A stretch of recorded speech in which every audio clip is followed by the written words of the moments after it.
December 20th, 1943. High above northern Germany, the sky looks calm from a distance, almost peaceful, but inside it is violence without pause. Contrails crisscross like scars. Black flak blossoms and fades. The constant thunder of engines fills the air so completely that silence no longer exists. At nearly 30,000 feet, the cold is savage, the oxygen thin, and the margin for error non-existent. Inside a P-51 Mustang, an 18-year-old American pilot grips the control stick so hard his knuckles ache through thick gloves. His breathing is shallow. His mouth is dry. His hands will not stop shaking. Second Lieutenant Chuck Yeager is not thinking about glory or victory. He is thinking about survival. This is only his 8th combat mission. He has not yet learned how to mask fear. He has not yet learned how to pretend that the sight of enemy tracers streaking past his canopy does not terrify him. He is young enough that part of him still believes this might be a mistake, that someone will call him back, that this is all temporary. But the war does not pause for youth. Behind him, closing with terrifying precision, is a Messerschmitt Bf 109. The German pilot flying it is not guessing, not improvising. He has done this before. Many times. He knows how long it takes to close distance. He knows the angle required for a killing burst. He knows exactly where American fighters are weakest. He has spent years refining these instincts in the skies over Europe. The German fighter fires. Tracer rounds flash past Yeager's cockpit, close enough that he feels the concussion. 1 second more, one correction in aim, and the Mustang's engine will disintegrate or the cockpit will be shredded. Yeager knows this. He does not need experience to understand how close death is. His fuel gauge is slipping downward. His ammunition counter is nearly empty. His wingman is gone, lost somewhere above the bomber stream in the chaos of combat. There is no formation to return to, no protective umbrella of friendly aircraft. By every rule written in the American fighter pilot's handbook, he is already finished. American doctrine leaves little room for improvisation. Pilots are trained to maintain altitude, preserve formation discipline, and rely on mutual support. The doctrine was written by officers who learned to fly when air combat was still theoretical, when experience came from exercises rather than survival. These rules are enforced relentlessly. Breaking formation is considered reckless. Acting alone is considered dangerous. Survival, pilots are told, comes from obedience. But doctrine cannot stop cannon fire. The Messerschmitt slides closer. The German pilot is patient. He does not rush. He waits for the moment when escape becomes impossible. In that instant, Yeager does something that violates everything he has been taught. He rolls the Mustang inverted and pushes the nose straight down toward the earth. The aircraft tips into a near-vertical dive. Gravity takes hold instantly. The engine roars as airspeed builds at a terrifying rate. The Mustang accelerates through 400 miles per hour, then faster still. The airframe begins to shudder. The control stick grows heavy, almost immovable, as aerodynamic pressure clamps down. This maneuver is considered suicidal. Every American pilot knows that German fighters can dive better. The Bf 109's fuel-injected engine allows it to handle negative G-forces without fuel starvation. American fighters, with carbureted engines, are taught to avoid such maneuvers entirely. Diving away from a German fighter is not escape. It is surrender. But Yeager is not thinking about manuals. He is not calculating probabilities. He is reacting the way he always has, guided by instinct rather than instruction. Years of hunting in the hills of West Virginia taught him to read movement, to use speed and terrain, to survive by intuition when logic offers no solution. The Mustang keeps accelerating. The airspeed indicator spins higher than Yeager has ever seen it go. The sound of the wind becomes a shriek that vibrates through the cockpit. The altimeter unwinds at a dizzying pace as the frozen German countryside rushes upward. The aircraft begins to buffet as it approaches the limits of what its structure can endure. Yeager's vision starts to gray at the edges. Negative G-forces pull blood away from his eyes.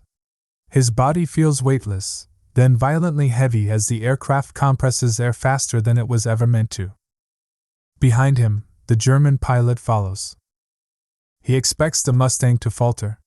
He expects the American aircraft to lose control or break apart. He has been taught that this is how such dives end. His confidence is absolute. It is misplaced. At extreme speed, the P-51 behaves differently than anyone expects. Its clean aerodynamic design, combined with the power of the Merlin engine, allows it to continue accelerating in a regime where the Messerschmitt begins to lose efficiency. The distance between the two aircraft increases slowly, almost imperceptibly at first.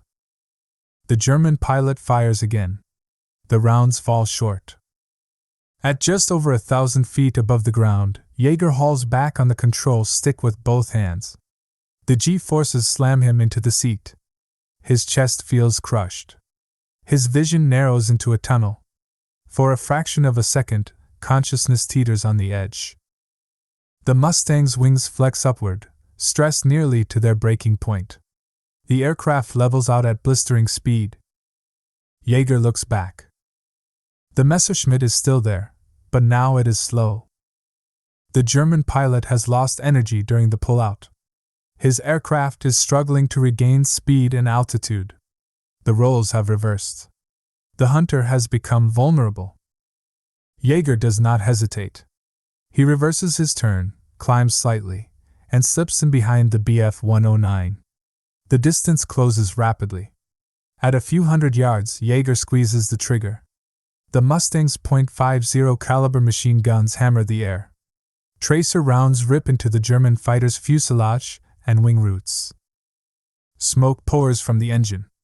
The aircraft rolls and spirals downward, disappearing into the haze below. Yeager has survived. He has no idea what he has just done. He does not think of it as a maneuver or a tactic. He thinks of it as desperation, as luck, as a moment where instinct overruled training. But that moment will ripple through the war in ways no one yet understands. When Yeager lands and reports the engagement, disbelief meets him immediately. Senior pilots insist that what he describes contradicts known performance characteristics. Intelligence officers question whether he misidentified the aircraft. The gun camera footage is inconclusive, blurred by speed and violent motion. The conclusion among many officers is simple. The young pilot must be mistaken. But similar reports begin to surface.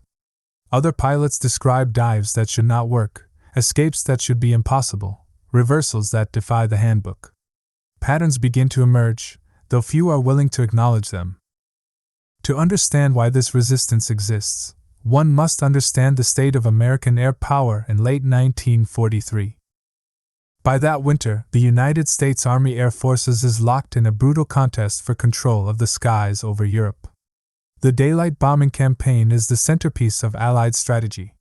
Factories, refineries, and transportation hubs deep inside Germany must be destroyed to cripple the Nazi war machine. The cost is horrifying. In August 1943, American bombers attack Schweinfurt and Regensburg. German fighters descend once escorts are forced to turn back. 60 bombers are destroyed in a single mission. Hundreds of aircrew are killed or captured. In October, another raid on Schweinfurt costs more than 60 additional bombers. Loss rates exceed 20%. At that rate, bomber crews have almost no chance of surviving a full tour. The problem is not courage. It is not aircraft quality.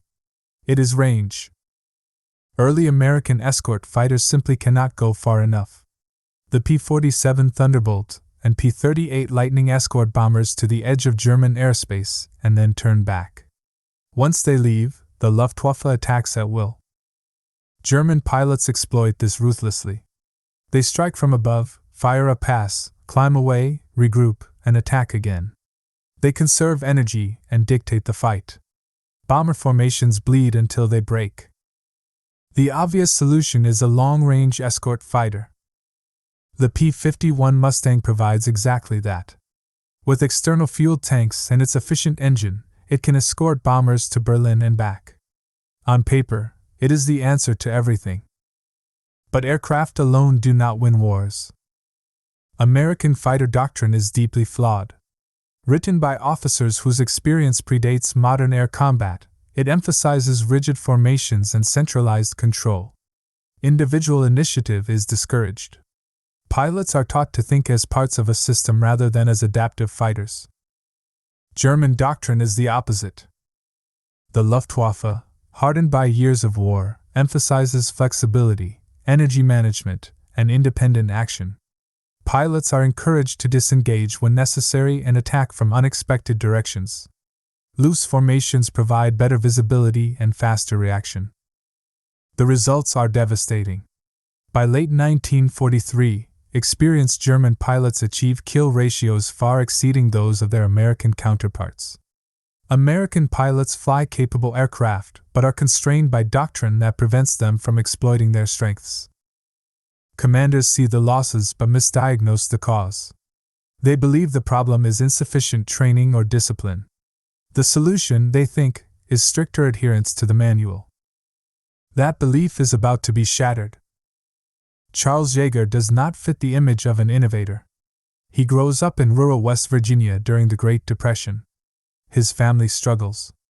Hunting puts food on the table. From an early age, he learns patience, observation, and rapid reaction. He develops extraordinary eyesight without ever realizing it. School is not his strength. He finishes high school, but college is out of reach. When war comes, he enlists as an aircraft mechanic. He learns machines from the inside out. Flying seems like an impossible dream.